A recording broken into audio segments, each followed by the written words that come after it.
لو انت مش عارف ازاي تعمل مونتاج ولسه بادئ قناة على اليوتيوب وعايز تعرف ازاي تعمل مونتاج عشان تعمل مونتاج لفيديوهاتك اللي هتنزلها على اليوتيوب، فانصحك ان انت تتفرج على الفيديو ده.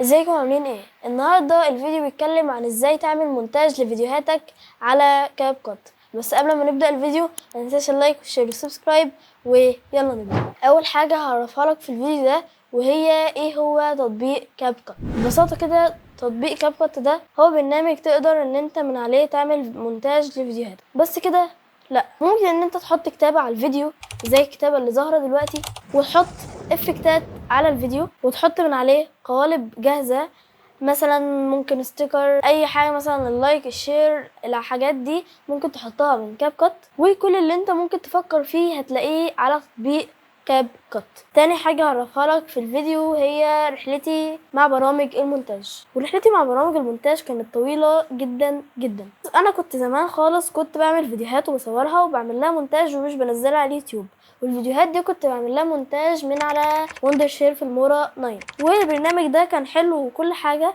لكن التمبلتس والتكست اللي عليه او كل حاجه تقريبا كانت عليه كانت جودتها قليله، ومش عارف المشكله كانت ساعتها في الجهاز ولا فيا ولا في ايه بالظبط. المهم ان انا سبته وقلت ان انا انقل لبرنامج ادوبي بريمير. لاحظت ان برنامج ادوبي بريمير كل ما ابحث عن افضل برامج المونتاج الاقي دايما ادوبي بريمير متصدر، بعديها ممكن كاب كات، بعديها ادوبي وندر، يعني مثلا وندر شيف المورا. وده في بعض الفيديوهات. بعض الفيديوهات التانية كان بقى دافينشي ريزولف، وناس بتقول ده مش لمونتاج اصلا، ده تلوين. المهم ان الاراء اختلفت في الحوار ده، فانا لقيت ان اكتر حاجه مشهوره دايما ادوبي بريمير، فانا قلت ليه ما اجربش ادوبي بريمير. وفعلا نزلت ادوبي بريمير عندي على الجهاز، وكان ادوبي بريمير برو 2014، مع اننا كنا في 2022. لكن انا كنت ساعتها الجهاز ده بتاعي ضعيف جدا، فما كنتش بعرف ان انا احمل عليه النسخه الكامله او النسخه اللي هي احدث نسخه او نسخه السنه، فكنت بجيب النسخه الاضعف منها،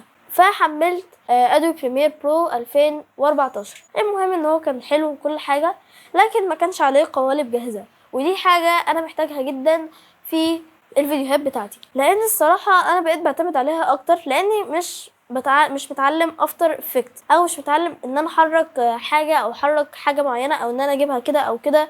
فبحتاج ان القوالب تكون جاهزه تسهل عليا الحوار، قوالب بقى اذا كانت تكست او ستيكر او اي حاجه من اللي انا بستخدمهم. وهشرح لك كل حاجه في الهوم بيج بس في اخر الفيديو. بعد بقى ادوبي بريمير قلت لنفسي ان انا محتاج تمبلتس عشان استخدمها وتسهل عليا مونتاج، بدل ما الفيديو كده بتاعي هو كاني انا بتكلم بس مش ظاهر اي حاجه، ولا ظاهر بقى تمبلتس ولا تكست ولا اي حاجه، هو الفيديو بس كده بس قطعت الكلمات اللي انا بقطع فيها او الكلمات اللي انا بسكت فيها او كده. ومثلا لما انا اكون عايزه اوضح حاجه احط صوره بقى ايه، اخليها تيجي كده بس، ده يعني ده كل حاجه. دلوقتي بقى بقيت بحط حاجات بروفيشنال اكتر. بعد كده نقلت الكاب كات، لان تقريبا لما قعدت ادور لقيت في كل حاجه انا فعلا محتاجها: تمبلتس، ستيكر، وترانزيشن، ومكتبه صوت كامله، وساوند افكت، وكل حاجه انا محتاجها ان انا احطها في الفيديو عشان تخلي الفيديو ان هو يخلي المشاهد اللي بيتفرج عليا يقعد فتره اطول في الفيديو.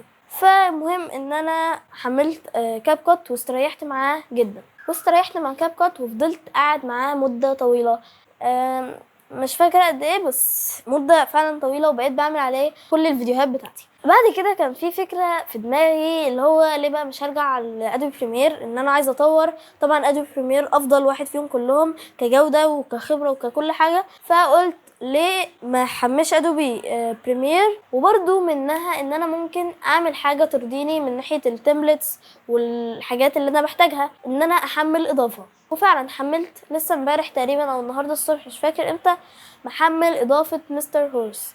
والاضافه دي ممكن نتكلم عنها في فيديو خاص ونقول لكم ازاي حطيتها على ادوبي بريمير. والاضافه دي الصراحه جامده وعليها كل او اغلب الحاجات اللي انا استخدمتها النهارده. واكيد انا مش هسيب كاب كات، لكن ممكن من فتره تانية اعمل مونتاج على ادوبي بريمير عادي. فهي دي تجاربي مع كل برامج المونتاج بس باختصار. طبعا ممكن بقى في اوقات انا اكيد مش فاكر، ممكن مثلا رجعت الفيلمورا بس قعدت شويه كاب كات، بعدين رحت الفيلمورا بعدها ادوبي بريمير، قعدت اقطع مثلا في حاجات وحاجات، ممكن يكون في حاجات انا مش فاكرها، فاكيد ممكن حاجات ما كنتش قايلها لكم بكل التفاصيل، لكن قلت لكم اغلب الحاجات اللي حصلت لي واللي انا فاكرها. ودلوقتي وصلنا للفقره العمليه، والفقره دي هنعمل فيها حاجتين. اول حاجه وهي ان احنا هننزل تطبيق كاب كات على الجهاز، تاني حاجة وهي ان احنا هنشوف الواجهة الرئيسية او الهوم بيج وهنشرح كل حاجة فيها بالتفاصيل، لكن مش بالتفاصيل المملة. ان شاء الله في الفيديوهات الجاية نبدأ نتعمق في كل حاجة، لكن هشرح لكم كده من بره كل حاجة موجودة فيها، دي بتعمل ايه ووظيفتها ايه وكده. فيلا نروح على اللابتوب. اول حاجة هندخل على جوجل وهنكتب كاب كات دوت كوم، وهيكون الموقع كده كده تحت في الديسكريبشن، فانزلوا شوفوه اسهل لكم. هنضغط على داونلود فور ويندوز، هو كده بيتحمل عندنا، ودلوقتي المفروض ان احنا نستناه لحد ما يحمل عندنا. ودلوقتي المفروض ان كاب كات تخلص تحميل، والمفروض دلوقتي ان احنا نعمل له او نسطبه يعني على الجهاز، فيلا نسطبه. هنخش في المكان اللي هو نزل فيه، هندوس عليه،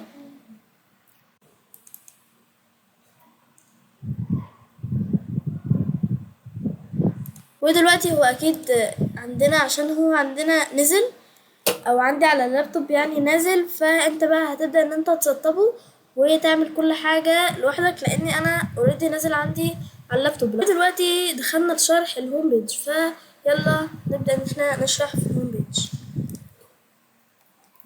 اول حاجة هتفتحوا تطبيق كاب كات عادي. بعد ما فتحنا كاب كات هي دي الواجهة اللي هتظهر لك. هندوس على نيو بروجكت عشان نبدأ ان احنا نشوف ايه الحاجات اللي في الهوم بيج. لو هنا عايز تنزل import هتدوس على import، عشان لو انت عايز تضيف فيديو، صورة، صوت،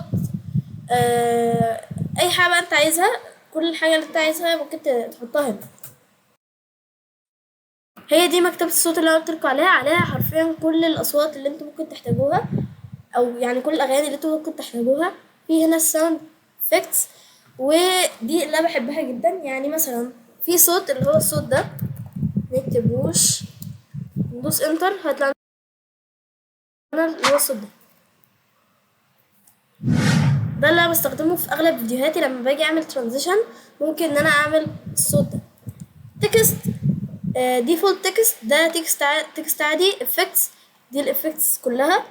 تكست تمبلت، ودي اللي برضه بقولكوا عليها واللي انا بستخدمها في اغلب فيديوهاتي، ودي اللي انا بحبها واللي بتساعدني ان الفيديوهات تكون احسن جودة، او احسن ان هي تخلي اللي بيتفرج على الفيديو يقعد اكتر، لانها يعني حاجة بتجذب انتباهه كده، مش كأن ايه الفيديو كده عادي يعني من غير حاجة توضح اللي انا بقوله او كده يعني. الستيكرز دي طبعا دول لسه نازلين جداد، تمام. في هنا بقى كل الستيكرز اللي انت ممكن تحتاجها. الافكتس، ودي بتكون افكتات بتتحط لو انت مثلا من مصممين الكورة اللي هما بيصمموا فيديوهات كورة مثلا للإجوان أو للعيبة لانتقالهم أو الحاجات دي، فممكن تستخدم الإفكتات دي هتساعدك جدا، والإفكتات حلوة وسهلة وسريعة، كل حاجة يعني حلوة جدا، انصحك إن انت تستخدمها لو انت مصمم للفيديوهات دي. ترانزيشن، والترانزيشن بقى أكتر ترانزيشن بستخدمه اللي هو الكاميرا يعني الترانزيشن فيه بيبقى سلس جدا وسريع، وما بيحسسش ان المشاهد ان في حاجه غلط، لا هو عادي ترانزيشن من فيديو لفيديو بيكون كده على طول من غير ما يقطع، او تحس ان في كده في ترانزيشن يعني ايه، في انتقالات كده غريبه نوعا ما مثلا، او انتقالات قديمه دي مش بحبها، اللي هو انتقال مش عارف هو موجود هنا ولا لا. انتقال هو المربع ده اللي بيتنقل كده، ده هحطه لكم دلوقتي هفهمكم الفكره. فالحاجات دي سهلة وحديثة ويعني حلوة. فلترز، ودي بقى الفلترز دي انا مش بستخدمها كتير الصراحة، لاني مش بحب ان انا احط فلتر على الفيديو. دي انا بعمل الكالر كوريكشن والكالر جريدنج لوحدي. الادجستمنت لاير هنا او الادجستمنت، مثلا هنحط هنا adjustment layer فوق كأن هنا في فيديو، دلوقتي انا اقدر ان انا الون عليه الفيديو. يعني هنا الوان الفيديو ما بتكونش طالعه من الموبايل للادو مثلا كاب كات على طول، لا اكيد انا بعمل لها اديت عشان يعني وقت التصوير مثلا الاضاءه بتاعت يعني اضاءه ضاربه جامد، الاضاءه قليله او جوده الكاميرا ذات نفسها في الموبايل قليله، فانا بعدل الحاجات دي بالكالر كوركشن والكالر جريدنج وبتحسن من الوان الفيديو. زمان بقى في بعض الفيديوهات ولا زال دلوقتي شويه بس بقى قليل قوي، كنت بعمل حاجات فاقعه قوي، يعني كنت بعمل حاجات فاتحه قوي وحاجات غامقه قوي، ما بقى يعني ما كنتش بعرف اعمل كالر كوركشن وكالر جريدنج. بس دلوقتي اتعلمت شويه وبقى اسهل شويه بالنسبه لي لاني اتدربت على كذا فيديو، فبقت اسهل شويه بالنسبه لي. انا زمان بقى كنت يعني مثلا كنت بقى بقلل الساتوريشن قوي، بقلل البرايتنس قوي مثلا كده، بعمل الحاجات دي والحاجات دي بقى كانت بتبوظ الفيديو خالص. فاما ان انت تستخدم حاجات جاهزه للتلوين او ان انت ما تلونش خالص الفيديو وتسيبه كده، يا اما ان انت تكون عارف تلون ازاي. ودي نصيحه لازم تستخدمها لو انت بتعمل فيديوهات او هتنزل فيديوهات، ان انت تحاول ان انت في التلوين يا اما تكون عارف يا اما تعملش، لان لما انت ما بتعملش بتبوظ الفيديو كله، بتخلي المشاهد ما يكونش عايز يشوف الفيديو ويطلع من الفيديو على طول ويسيبه، بدل ما هو مثلا كان يقول الوان الفيديو ايه ده دي لا جامده، هيقعد اكتر في الفيديو وده يجيب لك مشاهدات اكتر. فانصحك ان انت تكون متعلم التلوين ده وما تغلطش غلطتي. وهو ده شرح تطبيق كاب كات، ودلوقتي احنا شرحناه بشكل مبدئي خالص. ان شاء الله في الفيديوهات الجايه هنشرحها بشكل مفصل اكتر، وهنشرح كل حاجه لوحدها، وان شاء الله هنعملها كل فتره، يعني مش هنقطع فيها كتير. وكمان سلسله نوشن، ويعني هحاول ان انا انتظم في كل بلاي ليست، انتظم في كل سلسله من الفيديوهات انتظم عليها، انزل مثلا من ده ومن ده ومن ده عشان اللي مش بيحب ده يتفرج على ده واللي مش بيحب ده يتفرج على ده.